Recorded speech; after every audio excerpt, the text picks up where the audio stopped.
can see we're now in a circle. If anybody isn't completely comfortable, please do shuffle your seats to where they need to be. I'll start with a few notices before we go into a short silence. Thank you. Can I have somebody who knows about the loop to I'll wait for a moment.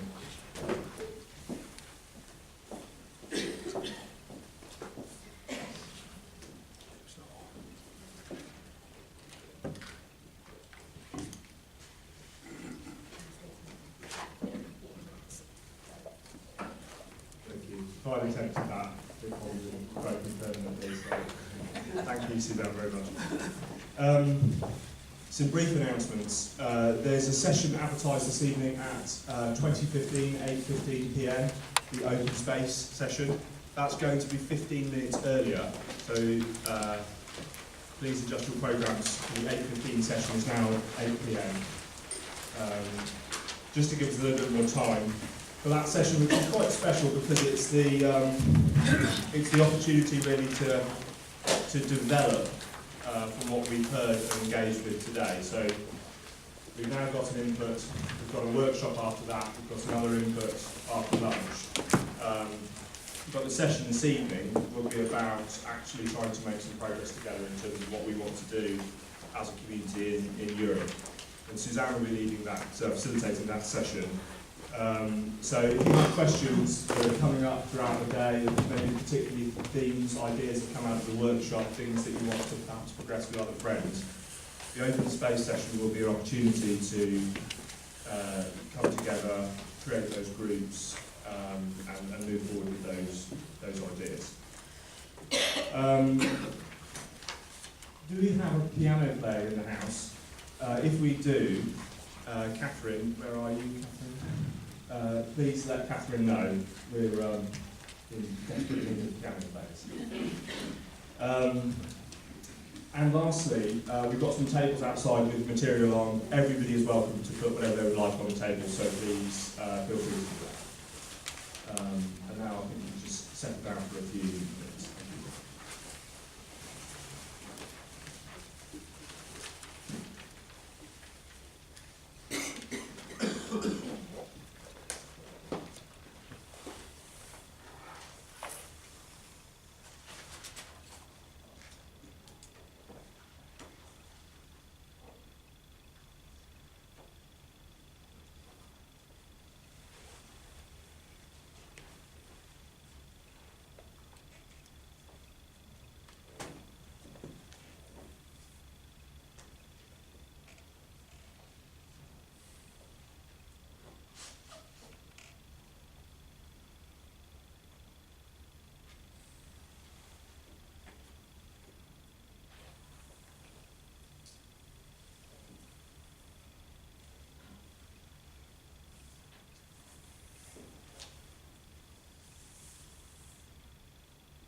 So last evening we talked about many of the things that we were bringing with us, many of the things that we had seen on our journeys here, be they the security apparatus of Calais or other events of the recent weeks and months.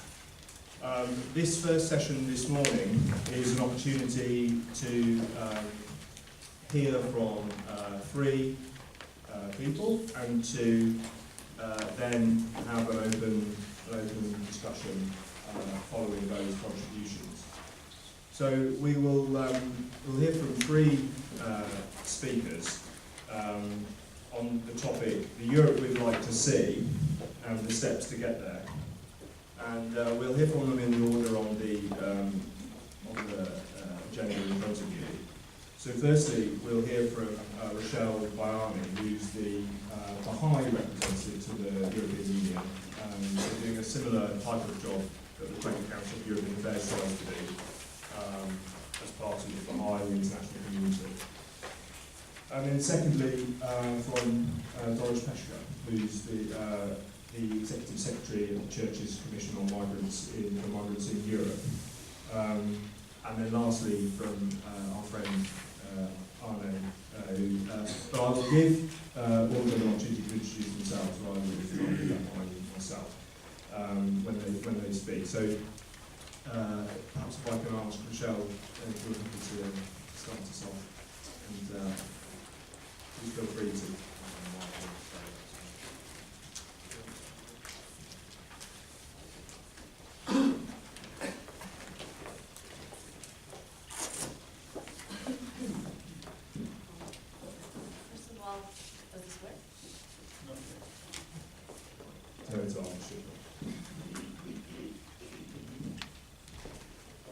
Just to say how exciting it is to be here. It's the first time I'm actually in a purpose meeting. So it's lovely to see you all. And so you asked us to introduce ourselves. Apart from my name and sort of what I do, I think we pulled it off. But I've been in Belgium since 10 years. I grew up in Luxembourg, so I'm not far from home.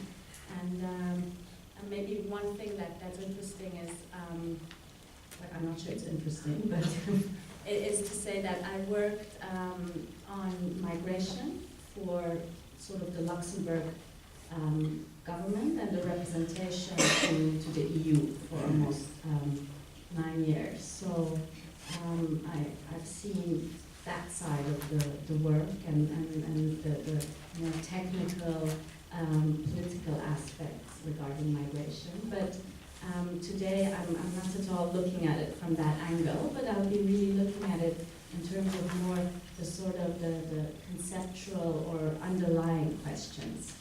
And before I start doing that, I just wanted to tell you a short anecdote, but that was meaningful to me. And it was basically when I attended the annual meeting of the European Council on Refugees and Exilees, which is basically sort of network of organizations across Europe. We're looking at asylum and refugees. And part of their, and this meeting was in The Hague, and part of their evening program was sort of an event at the Mauritshuis Museum. And I'm not sure how many of you know the Mauritshuis Museum, but it's basically, it's a Dutch museum that hosts a renowned collection of Dutch and Flemish art, and among other things, for example, painter Vermeer's Girl with the Pearl Earring.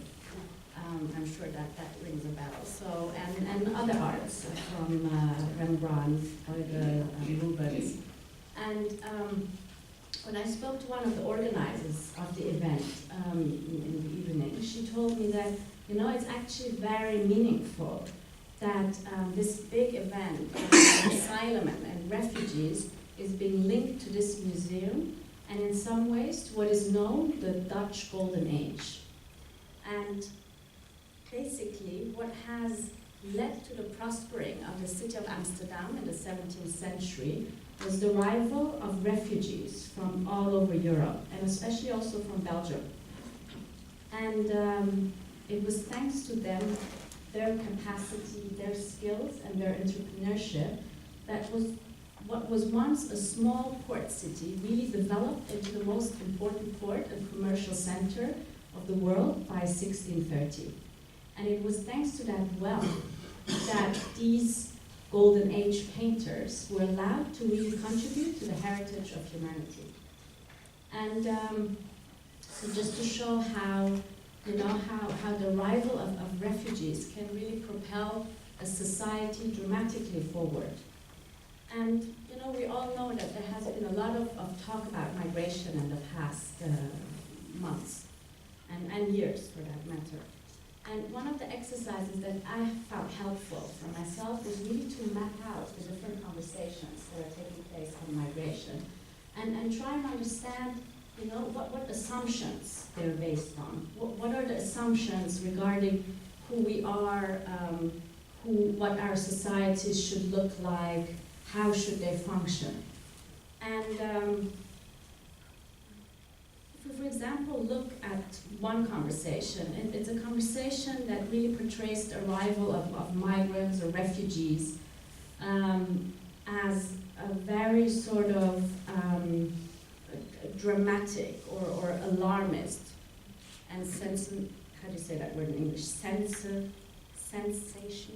I let Cici says it nicely. So, and it talks about, and I'm quoting the words, it sort of talks about an invasion that must be combated.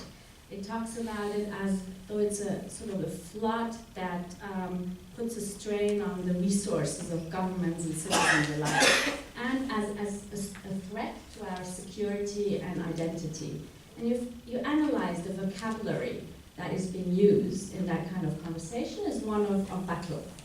Or it's one of sort of fluid. We're talking about flows, waves, floods, or even streams of migrants. And ultimately, this unconsciously or consciously conveys one message, is that Europe is drowning. So then there is another conversation that's more logistical in nature. And it sort of says that we need to manage migration in an optimally advantaged way. We need to manage the arrival of migrants so that, they can sort of be integrated and then effectively contribute to our economies. And then there's another conversation that really, calls on European sort of legal and moral norms that ought to lead Europeans to treat the migrants, and especially the asylum seekers, with more justice and humanity. And of course, there's a lot more conversations out there, but just to really simplify and look at these conversations a bit more in depth. And now, these different views tend to compete with each other. And they really create a whole discourse that is quite conflictual and unruly. And so the question for Europe now is to really think about how more productive discourse on migration can be brought into being. And really, this contribution is in no wise trying to pretend that it knows how to bring that, into being, but just the purpose of it is to really sort of shed light on some of the assumptions that I just mentioned, and really for us to maybe think through them jointly. And as painful and really tragic as the recent months have been, they also are a unique opportunity for Europe to really think more profoundly about some of these assumptions so that our collective consciousness is being propelled forward. So the first conversation, the one looking at migration roughly as a threat, it's really, I think, rooted in the assumption that we're so different that we can't live together. It's rooted in sort of certain understanding of identity, and it's fed by the tendency to narrowly identify with secondary identities, such as social, cultural, national, or even physical characteristics, and taking these secondary characteristics and placing them at the center of understanding of self. You know, this is not to say that these secondary characteristics are not meaningful. They're very meaningful, and they're actually a source of strength and wealth that we need to tap into. But you know, how would our conversation on migration look different if we had an expanded understanding of identity that puts our primary human identity at the core of our understanding of self? You know, and how can we sort of have educational processes that really strengthen this primary identity rather than constantly re-emphasizing the secondary identities. And how can they do that in a manner that simultaneously values the secondary identities? So just that's one thing to maybe think about. And then there's that conversation where you sense that it is based on some assumption that basically we have nothing to learn from others. It is based on the assumption, you know, that we have certain fundamental values and, you know, that people arriving should conform to those values. And this is really, it's not to say that we don't have certain values. We definitely do. And Europe has a lot of merit, and there is certainly a lot of things to learn from Europe. But it's just to sort of analyze that assumption in a bit more depth. And which is also the fact that we really sometimes think we sort of host the ultimate form of civilization, or sort of the final model of what modernity is. And so I just wanted to look at that. And what does it mean? It means that, you know, we think this is a continent where our rights are more or less, you know, respected, protected, where there's a certain degree of respect and civility among people, and where, compared to other regions in the world, we all live in more or less, you know, materially acceptable ways. I'm sure there's an exception. That's a bit, you know, if you've traveled abroad, you see what I'm trying to say. So now this sort of assumption, I just want to give you an example that was quite meaningful to me. It was a colleague of mine. He's from Singapore and he lives in Jakarta. And he talked about modernity. And he said, you know, Rachel, I'm from Singapore. We have a very sophisticated sort of traffic system where traffic lights, everything functions. It's high tech. But people also, when you sort of, you know, they really insist on their right to sort of that it's their priority now to be on the street and to, you know, not to cut, I don't know how you'd say that, but you see what I mean. And then he said, and then I arrived to Jakarta, and there is no such developed traffic light system. But the way things work is actually on courtesy, you know, and people give each other priority naturally. And actually, I told my husband about that example, and he said, you know, just be careful, make sure you check sort of the death mortality rates of Jakarta and start talking about these things, you know. But then I thought, yes, I'm not trying to say that we shouldn't have traffic light systems. They're a good thing. But what I'm also trying to sort of say is that the way we understand modernity and progress and civilization is one-sided, you know, and that other element is also progress and civilization. Another example I wanted to give you, and this is something that you know, Mr. Volker Turk, and he's the Assistant High Commissioner for UN High Commission for Refugees. Is Assistant Commissioner, is that his exact title? Yeah. So, and he gave you know, he talked about the fact he's been traveling a lot, and he's been to the different regions of the world, and he said, you know, and actually there's some populations where that naturally hosts the refugees in their homes. You know, those who arrive are naturally being hosted by the population. There's that level of sort of kind of generosity that is just very, innate in some ways.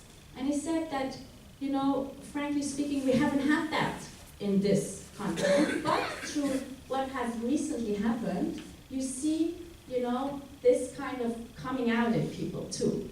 But just the point he was trying to say is that, we have to learn from others.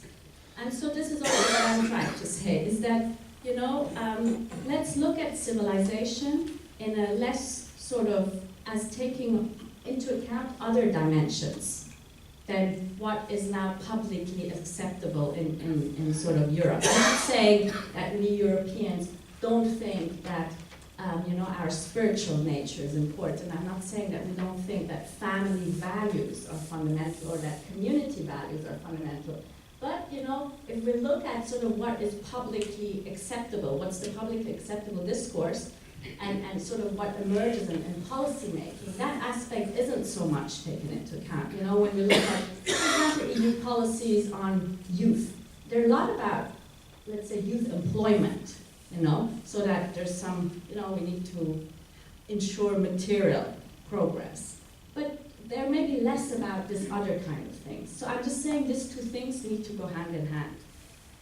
So what would our migration, especially, for example, integration policies look like if we thought that we had something to learn from others? Then there's another conversation that is really, it's an assumption about the role each individual plays in society. And, we have to be careful that the conversation about protecting the rights of the asylum seekers isn't patronizing and doesn't actually ultimately incapacitate those people. How can we, and assume that somehow some populations are inferior and need our help? Yes, in that particular instance, for sure they do.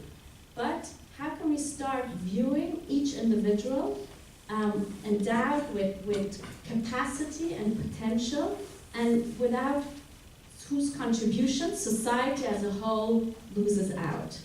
And if we start to sort of think about these things from that angle, how would our migration policies look like?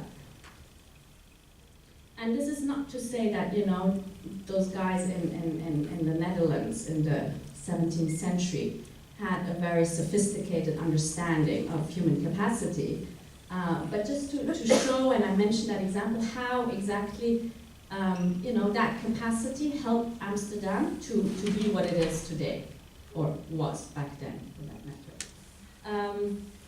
Now, maybe more generally, at our assumptions of humanity as a whole. Now, the recent events really shed light on the fact that we need to reconceptualize our assumption of humanity. And it means that rather than to see it as one thing, it means that we need to see it as one entity, rather than the sort of juxtaposition, is that an English word, of different entities.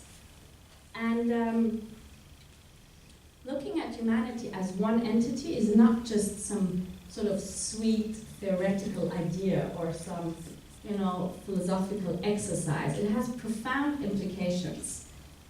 It means that, and the movement of populations is really a phenomenon that highlights this organic or systemic oneness of humanity.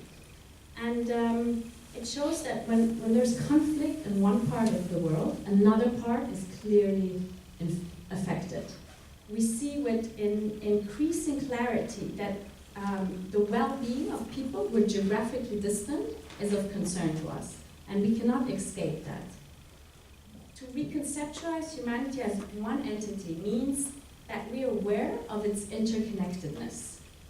It means that the peace, stability, and prosperity of the different regions are linked. It means that solutions cannot be intelligently devised in isolation from that global reality. It means that social, institutional, and legal arrangements who sort of meet the needs of one region, but do not take into consideration those of another, are actually naive and unrealistic. What would our migration policies look like if we fully acknowledge this interconnectedness and we're trying to meet the needs of humanity as a whole? the idea that I would like to sort of conclude with is that what is becoming apparent is the fact that the movement of populations is but the latest symptom of a much deeper and far-reaching concern. It sheds light on profound challenges that humanity must address. And just to name a few, is that really the material wealth, the concentration of material wealth in the hands of a minority of the world's population, the sort of the intolerable levels of prejudice and fanatism, the deepening environmental crisis, the pillage of natural resources, just to name a few. So I recently attended a conference on sort of the nexus between migration and climate change. And there was this one example, and I found that also very interesting. And we know about this, but if we sort of think about it a bit more in depth, there's this one region in the world that started to produce a particular good, and in order to do that, it was draining a nearby river. A river that provided for the means of survival of many populations in that region, and who, as a result of the draining of the river, had to move. They had to migrate elsewhere. The reason why that region was producing this particular good was because there was such a high demand for that good, also, mostly coming from the West. Now, what I'm trying to say is that basically it's not enough that we sort of put into place some sort of legal or institutional arrangements to address, let's say, an issue like the movement of populations. But actually, what we also, and legal institutional arrangements are important, but what we also need to do is to really look at some of our, fundamental patterns of behavior and attitudes. So in this case, you really see how such a culture of consumption has an impact that is as far-reaching as making populations have to move from where they are. Now, even the task ahead is immense. We know that collective awarenesses of people change about a phenomenon. So we know it's possible, and we've seen that in the past. And really today we have an unprecedented opportunity to analyze what is happening with this phenomena of the movement of populations, and to realize that the living together of different people can actually be a profound source of progress for our societies.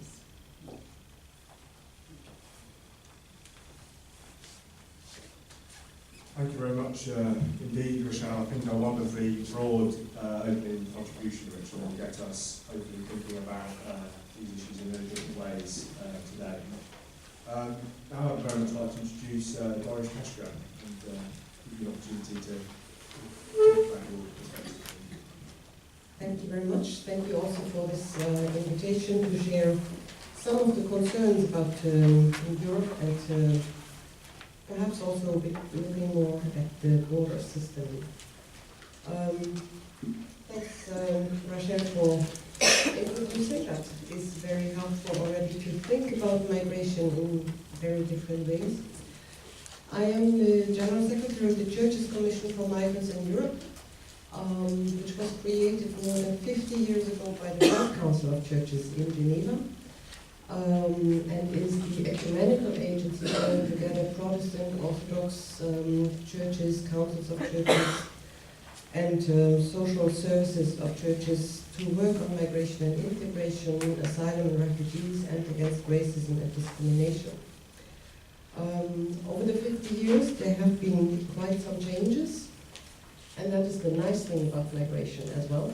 It challenges us to change also what we do, while at the same time acknowledge that migration actually is a very, very normal phenomenon in humanity. Sometimes I say since Adam and Eve were evicted from paradise, we have migration all over the world. So to understand that we have different reasons for people to move, Rachel has already mentioned a few, but it's not only that people need to move, it's also that people want to move. So we have actually the majority of people moving for studies, for work, voluntarily. Many of them don't call themselves migrants, but expats. In Brussels we see expat communities, in many other cities too. But actually in the statistics they are migrants, and in all the international definitions they are migrants. So we look at the migrants who are weaker, like the refugees, because they are forced to leave. But then we think that all migrants are forced to leave. And we need to challenge this quite substantially, because that is also relating to issues inside Europe and our understanding of freedom of movement. Perhaps to start off with that.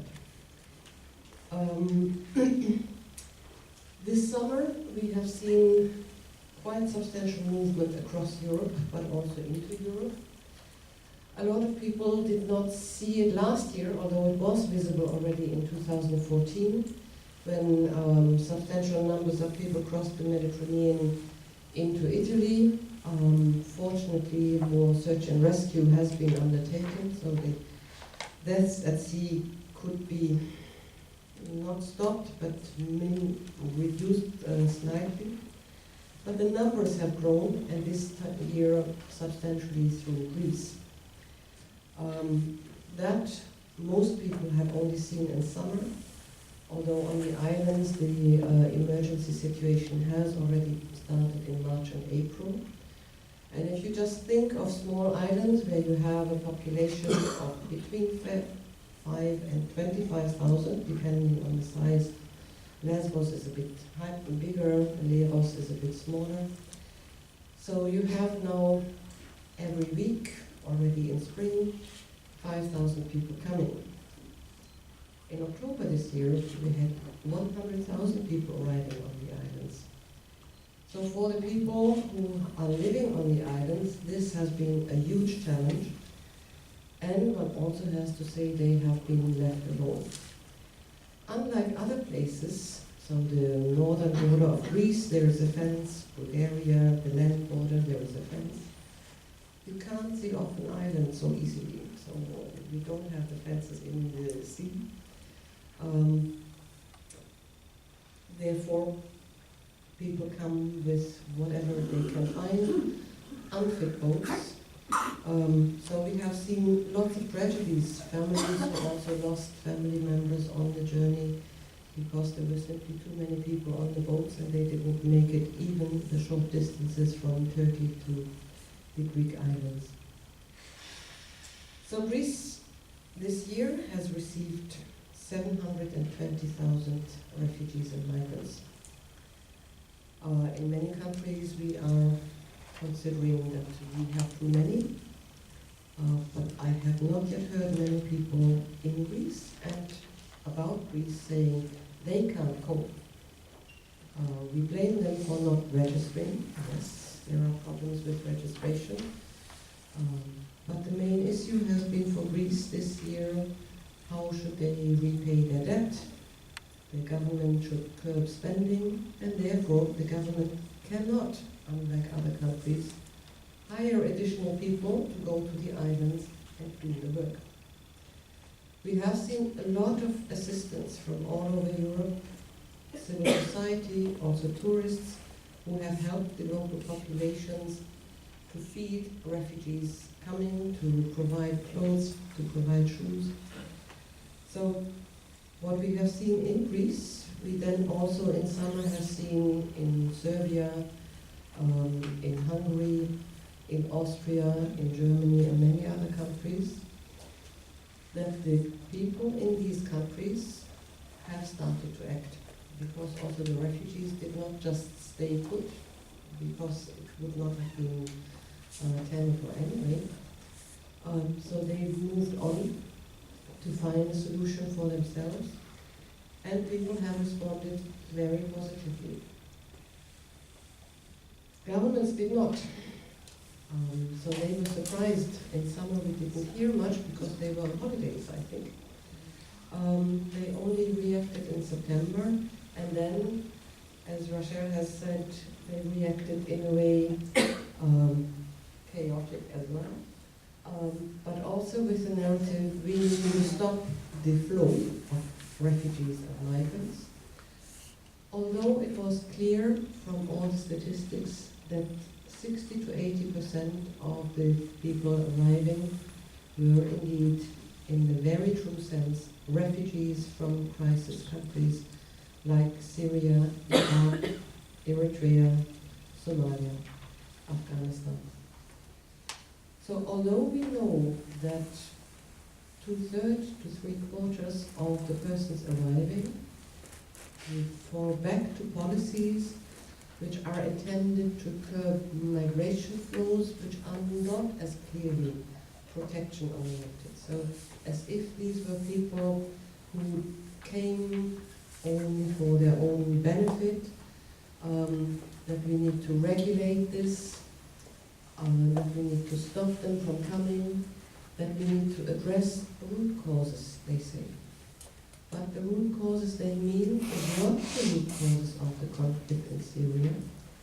It is in the neighboring countries that people don't move on.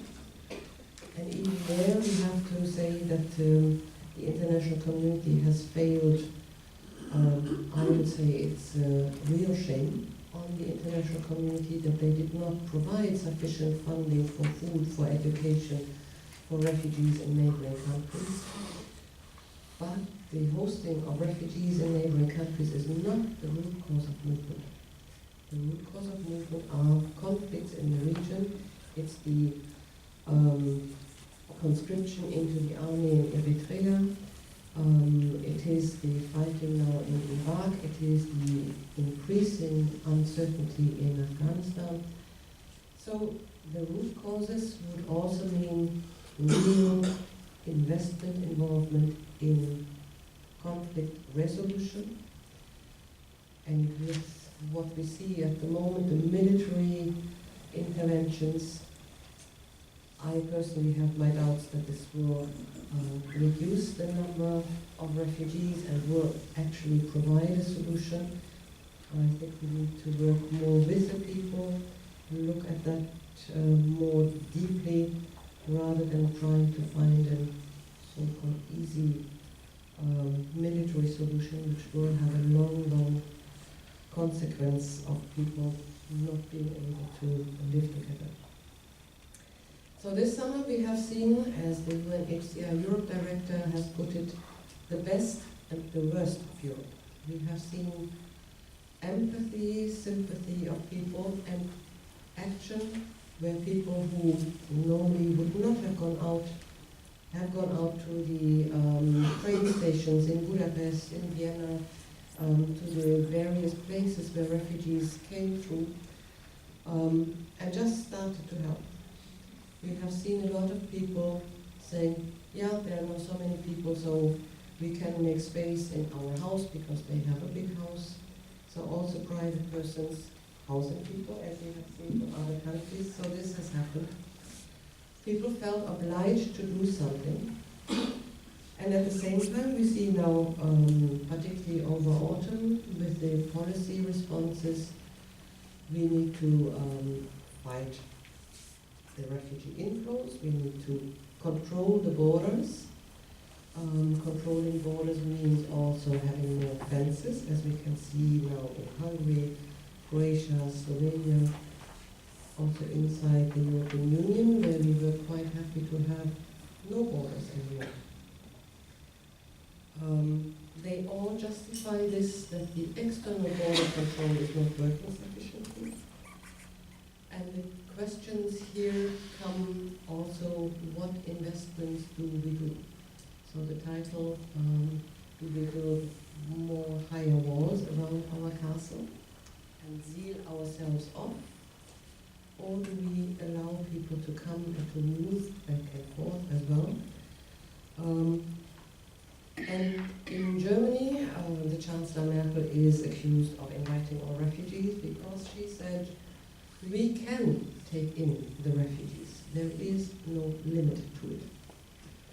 This question of what is there a limit is questioned now by mayors, by some other politicians who say, no, we cannot always take in so many refugees. This debate has started at a time when there was not even clarity on the figures. But it was said, we can't make it. We cannot all the time take in so many refugees. I would like to ask you the question, what would happen if in the neighboring place to your city, your village, there is a catastrophe, the whole village is wiped out? Would you tell the people, but you need to stay there? Or would you take them in and say, well, come here for the time being, we will find a solution together? We don't invite them in and say, we'll find a solution together. We don't accept the refugees here and sit down and talk with them what the future could be like.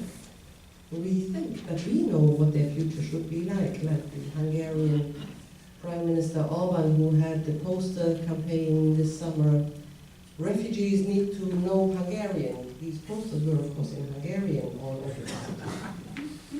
So they were addressed to the Hungarian population more than to the refugees. So are we able to talk together and see, can we perhaps also with them find solutions for their home country? Can we make them part of solutions? And that is what you have said as well. Think differently about refugees, see their potentials. Yes, there are many with trauma who require assistance and services, but there are also quite many who can help us in so many different ways to understand the world situation, and that together we may find solutions. Perhaps two quick words just for the discussion later on. What we have seen also being a reason for the situation of being reluctant is the huge fear of right-wing populist movements all over Europe, and actually also attacks on refugee homes and asylum applicants. So there is some ground for fear, also with the election results in quite a number of countries, and we will see France tomorrow. But giving in to these sentiments, what would that mean for Europe? Can we imagine a Europe which actually seals itself off, sends refugees away into uncertainty and insecurity? What type of Europe would that be? What would the result of such policies actually be? Is one. Fear is the underlying situation, fear of what will come. We need to find answers to that, and I think we need more courage, particularly also for politicians. So how can we encourage them to overcome fears? Thank you very much, Doris. Delighted to have your specialist expertise with us this morning on an issue which I know has been on the minds and the hearts of many of us over recent months. Finally, Arne Springorum, lovely to be able to introduce you in this capacity this morning from Czech, from Prague, first group. So please share with us. Thank you. Good morning, friends.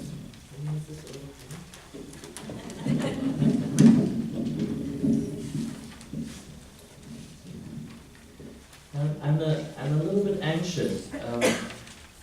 It's been a long time I've spoken in front of so many people. We're 3 Quakers in the Czech Republic, a few offenders.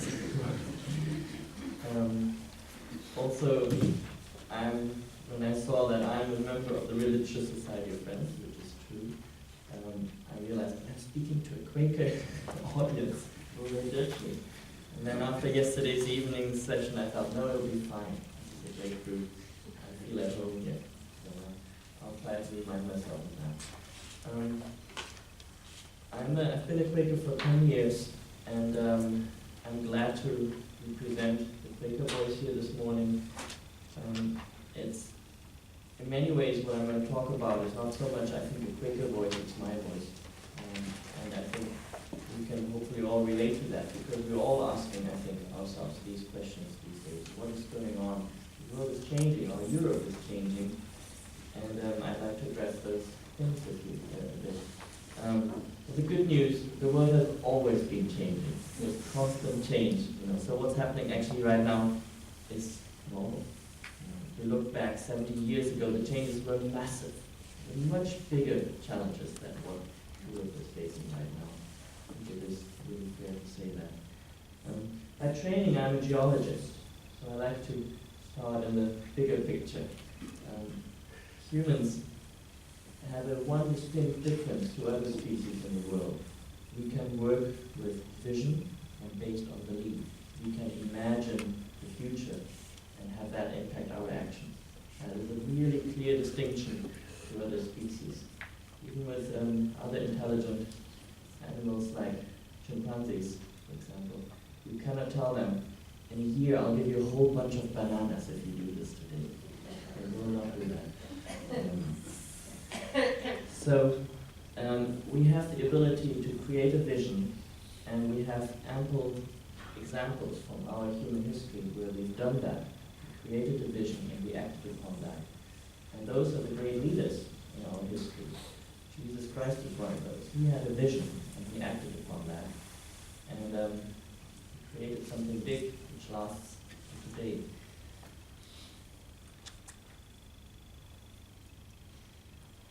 Quakers are good, we say, at putting faith into action. We are very often, we feel compelled to act on what we find are our true beliefs. I think we're not so good always at communicating our vision. It's something we lack. I'm still trying to figure that out when we sit in silence, which we really need to do. How does that go along with telling other people who don't know about us what we're actually doing? I think there's some work for us to do to communicate our vision. And in a sense, I can use that example for Europe as a whole. I think the European Union has done some fantastic work over the last decades. I've grown up after the Cold War, basically. And I don't remember the Cold War, but I do remember the integration. And my life reflects that. I spent basically ever since I graduated from secondary school, I spent my life abroad. I met my wife abroad. I live abroad now. Yesterday we were talking about dissolving borders. I don't think I agree with that. I want to transcend borders. Borders are real. There are differences.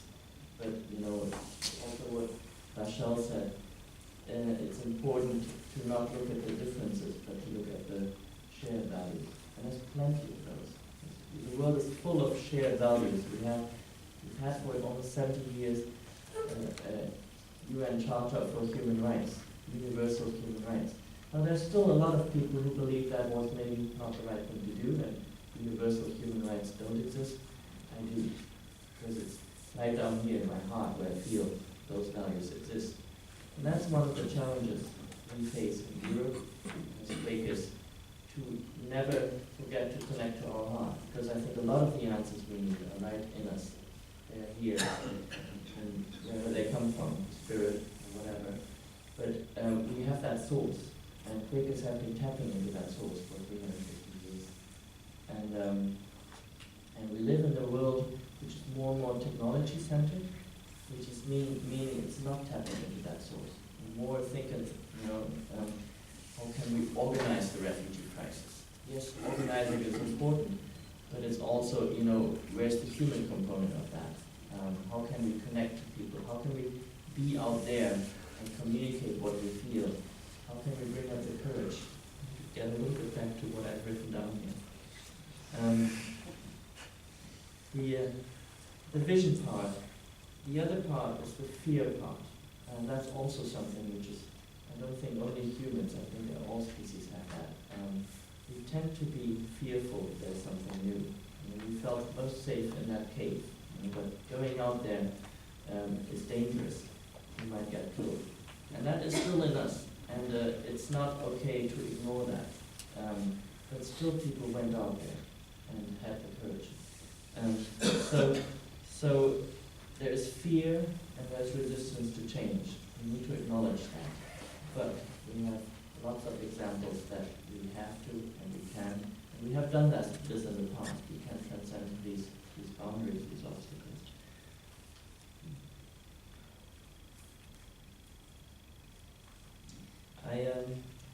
In early September, I visited a friend in Bavaria, and on my way back to the Czech Republic, I listened to the radio, and it was all about things happening in Munich, refugees arriving, and basically there wasn't played much music, it seemed, on the radio. There was talk about how the situation evolved and what was needed and how people stepped up to help at the main train station. And I just loved listening to that. It was so inspiring. And then I crossed the border and switched to the Czech news channel. And the news were very, very different. It was the Prime Minister has visited the southern part of the country, Austria. There are now about 200 refugees that have been arriving. They are put in detention camps, and the police and the army has the situation under control, and the border is protected. And the change, hearing that, is like, wow, if I'm in Germany, I feel inspired from listening to the radio. And listening to the news in the Czech Republic was not inspiring. It was like a put down.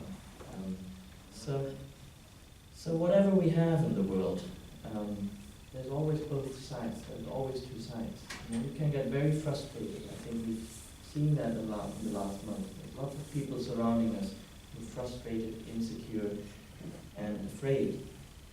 But they're always looking at the glass half empty. And the glass is actually always also half full. And it is our choice to see which side are we looking at. Will we let ourselves be inspired? And I love to hear that from some of the previous speakers. This is a huge opportunity for Europe, maybe to reach those areas that we have failed.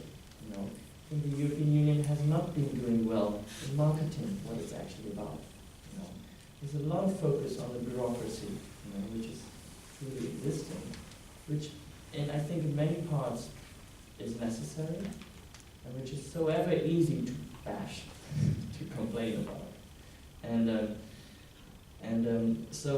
So this is, I think, something we can focus on. Like, acknowledge the sides which are not good, but turn that into action.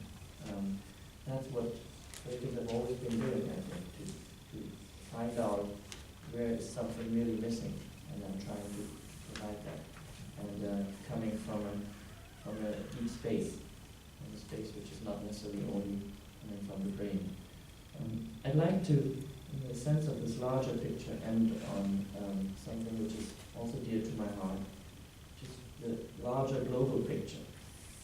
These months we're focusing on the refugee crisis in Europe, and we're looking a little bit further maybe to what's happening in Syria and of course what's happening in America, because that's our Western world. But there are some fantastic news globally happening. Most of you will have heard of the Millennium Development Goals. In September this year, we passed at the United Nations the Sustainability Development Goals. The world has not had a set of goals like this. They are planned to be to the year 2030. They've never been so comprehensive. They've been signed by 193 countries.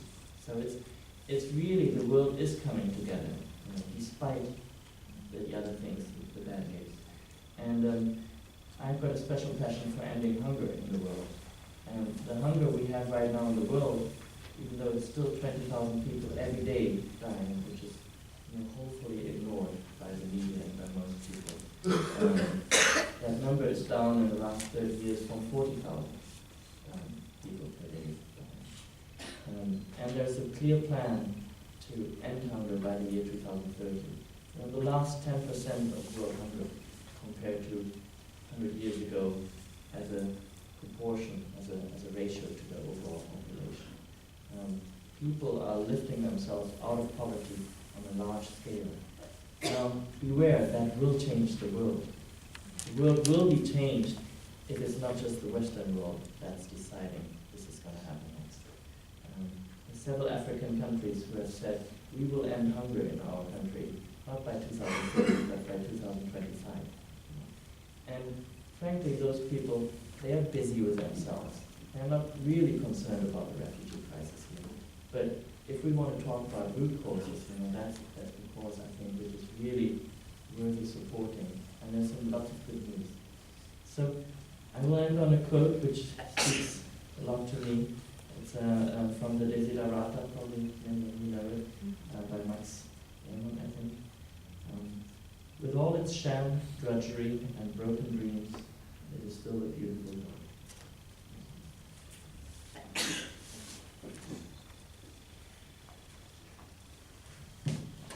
Thank you, Arne, very much. We'll just take a very short moment of reflection at this point.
So, friends, I'd like to invite some contributions from other friends here.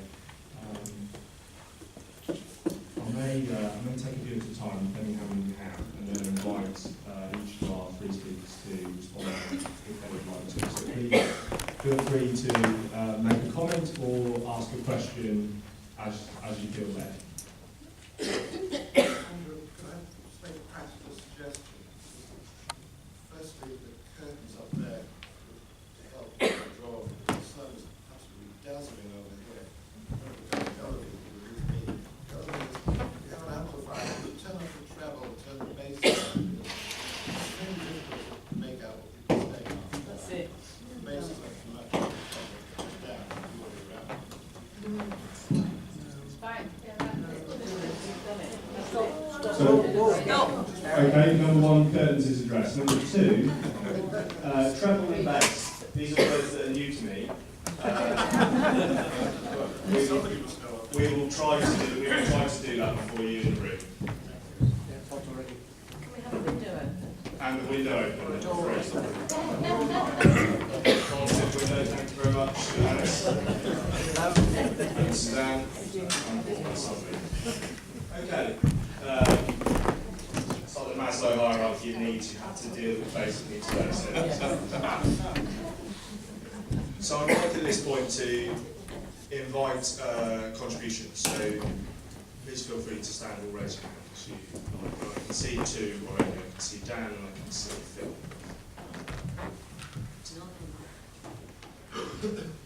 Dan Flynn, Belgium, Luxembourg, here at the meeting. Rachel, thank you and all of you for your presentation. But as you were speaking, it reminded me I would like to recommend Amin Malouf's first book, or second book, Les Identités Meurtrières, The Killing Identities, in which he said exactly what you are saying. He said, all war, all problems come from our putting our tribe, our culture, our language, our religion before our humanity. And he was a Christian Arab born in Lebanon, so I recommend that book to you. Thank you. And Phil, just at the back there.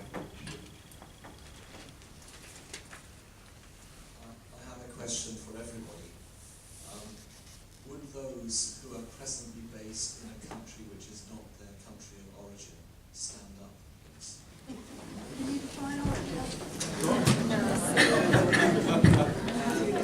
The second question is, would all the, no, stay standing, please. The others who have at some time lived in a country which is not their country of origin stand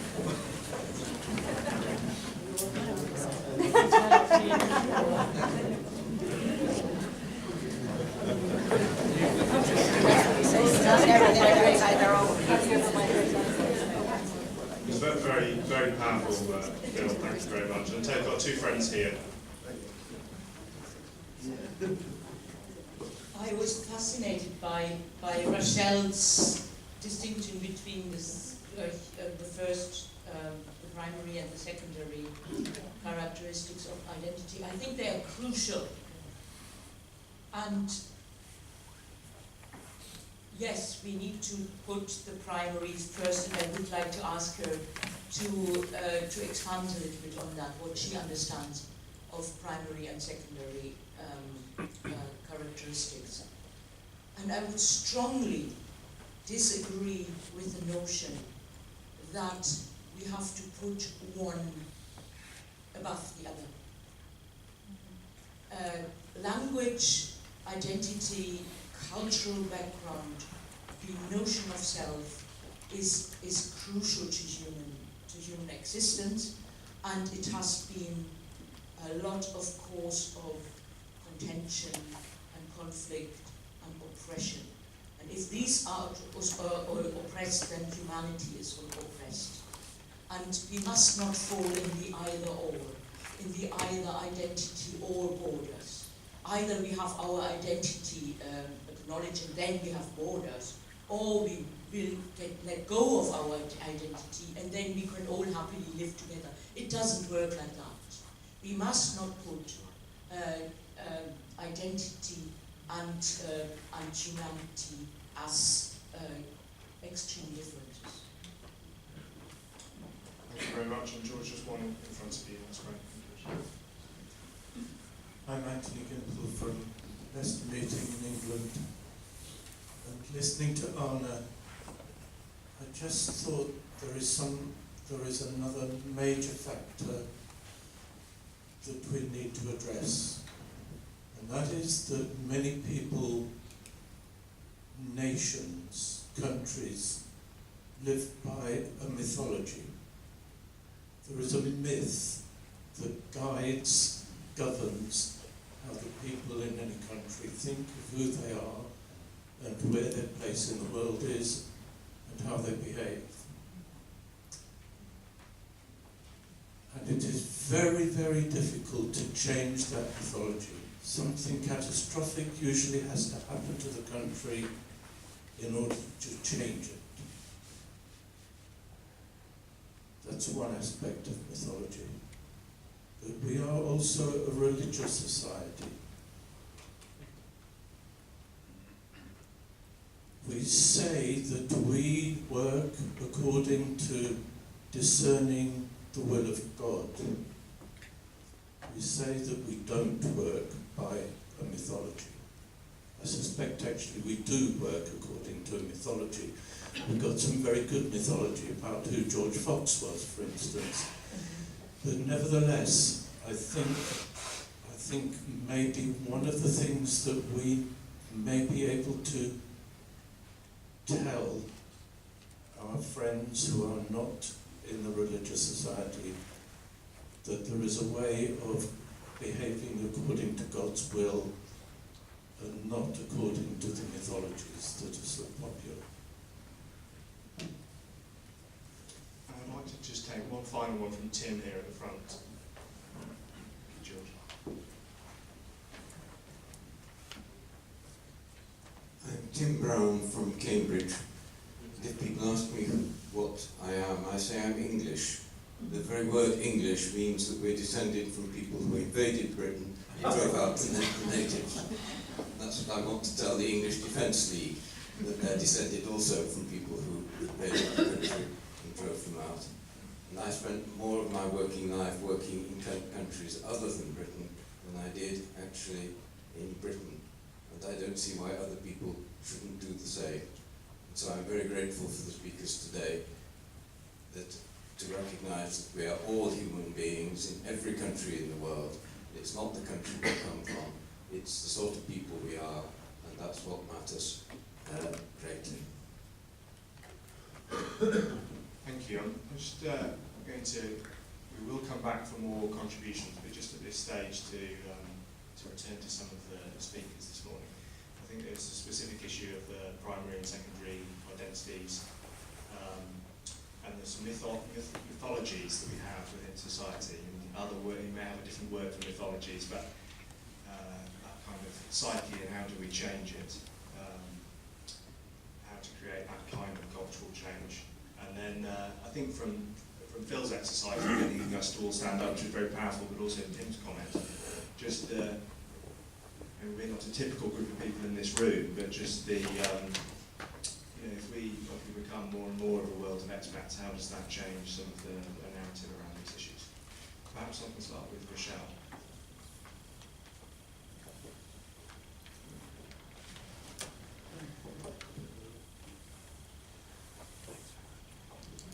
Yes, thanks a lot for your comments. It's actually a very interesting question, and I was thinking that this issue of secondary identities. Speak into your microphone. Turn it on. Have it closer to your mouth instead of having it. It is on though. Yeah, A lot of the populations of the world have been, persecuted or oppressed because their secondary identities have not been recognized. And so we just have to be very careful that this is not being misunderstood. So secondary identities should be valued. They're important because, they actually contribute to the progress. What makes this humanity rich is the fact that we all have something very special to contribute to it. So that is one thing. And so when we're talking about this primary, secondary identities in the context of populations that have been oppressed because they're different, we have to be very careful about how we formulate it. So that's one thing. The other thing is that, if I take myself, I'm half Iranian, quarter Luxembourgish, quarter German. I was born in Tehran. At the age of 3, I moved to Luxembourg. Then I lived in a few other countries, and now I'm in Belgium. So what is my secondary identity actually? If I start thinking about it, what does it consist of? Am I Iranian? Am I Luxembourgish? Am I now Belgian? And basically, this secondary identity evolves. It's there, and we have also a very narrow understanding of secondary identity because it's difficult for us to sort of, see it as not just one thing. We'd like to say my secondary identity is, I'm culturally this or that. But then when you start being as mixed as I am, it's very difficult to sort of put it in a neat little sweet box. And so you start seeing your secondary identity as something that's there, it's beautiful, you enjoy it, you also take pride in it in some ways. But then ultimately, it's sort of almost decoration in some ways. And what happens if we sort of put it really, as I said before, at the center of who we think we are, it sort of deepens a rift between us and the other. And it actually has very profound implications, even on sort of policy levels. You can sort of, how can I say, to roll it out, this whole conversation about primary, secondary, and you can bring it into all sort of levels, but even including policy levels. So, if for example, I am Luxembourgish and I sort of feel very close to other Luxembourgers, and that's who I identify with, naturally, I will be less concerned with the well-being of somebody from Kuala Lumpur.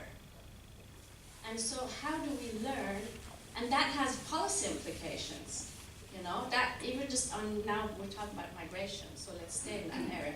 What policy implication does it have if the Luxembourgish government is sort of feels more concerned for its citizens than it does for somebody coming from Africa? It has profound, you know, consequences.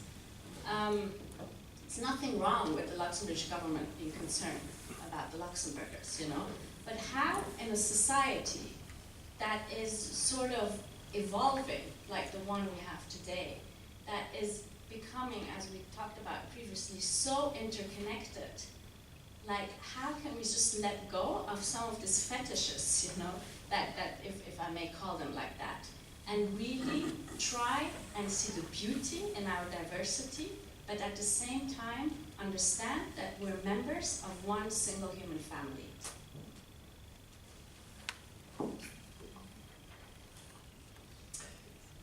Yeah, I would like to recall the Council of Europe workshop, and they have started with all different, all equal. To recognize diversity as one of the essentials as well, but also have equality as a fundamental principle. So we need to find a good way of recognition and also promoting equality of every person in Europe for this matter, but also beyond Europe when it comes to migration. And in principle, the policy approaches and the declarations, also recently with the Valletta Summit on EU-Africa migration, there are lots of promises in that direction. But as a matter of fact, in the policy implementation, we fall short of that, because we do not grant visa.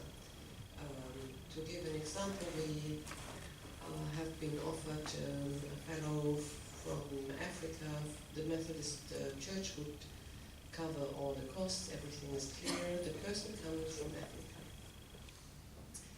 So we are waiting now for 6 months already for the Belgian authorities to come to terms with a 2-year visa. It's not a tourist visa, so it's a bit more complicated, agreed, but the person is sent in West Africa because it's so easy to travel apparently across borders in West Africa. The Belgians demand that he is not just putting all the papers in Abidjan to the embassy. No, he should go to Monrovia like Liberia. So why make life easy for migrants? They need to cross the country. We had similar issues for a colleague from Togo who was then sent to Benin, because only in Benin the embassy had the technical equipment to deal with the electronic visa.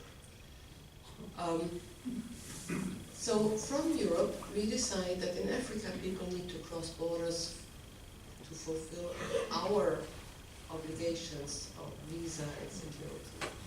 Isn't that a bit strange? We regard Africa as just being one and they can just travel. They need to pay people at the borders to cross, yeah? So that's the reality. This is where I think reality meets then also our requirements. So to put migration promises and relations with other countries in also a realistic picture. So we need to train our folks in the embassies and also in the ministries what this means. I'm sometimes thinking, how can they even demand all this? Why does it take so long? Why does someone need to again provide papers which he has sent already 4 weeks ago? And then in the end the health certificate will no longer be valid because it takes so long. So all these procedures need to come to terms with the real life of people and not the real life of bureaucracies. So that is where we need to come to terms with. We need to make the declarations. Also, we need to have a practical follow-up. And this is where we have a huge imbalance. In the migration field, if we look at the funding allocations, for instance, of the European Commission, the border controls and the return policies receive so much more funding than the integration and the asylum policies. And I just think it's wrong. It's really wrong. That is where the mistake is. So we have more resources for one policy choice only, and we do not have the balance. That is where we need to focus. I think I'd like to comment on the methodology. I'm German. Germans had their fair share of history about the methodology, about the German Herrenmensch. Can you speak up a bit? Yes, sorry. I said I'm German, and the Germans have their fair share of methodology in history. About thinking they're better and making a whole methodology about that. And I'm kind of amazed at the German response of the population, but also of the leadership. I'm for the first time inspired by Angela Merkel, because I think she made her decisions not necessarily, well, actually not because she had a plan. She went straight into the unknown and said, I'm making this decision on value, yes, and probably also on the hope that it will bring some benefits in the future. That would make sense to make a decision like that. But it's a bold decision, and she's definitely catching some criticism for that. The other country that came to my mind was actually Israel. I traveled to Israel and Palestine last year, and Israel is a country which is very actively these days working on building their methodology. And they're rewriting history in many ways. And it's as it was said, it's a very powerful tool to create new reality. So that came to my mind. Thank you. So we won't allow ourselves to be beaten by the clock, but we're racing against the clock. I think we can probably take 4 more, but I can see more that way. Okay. I think I'd like to take these 3 friends here, please. This one's been asking for a while. And then we'll take Jeff on that side.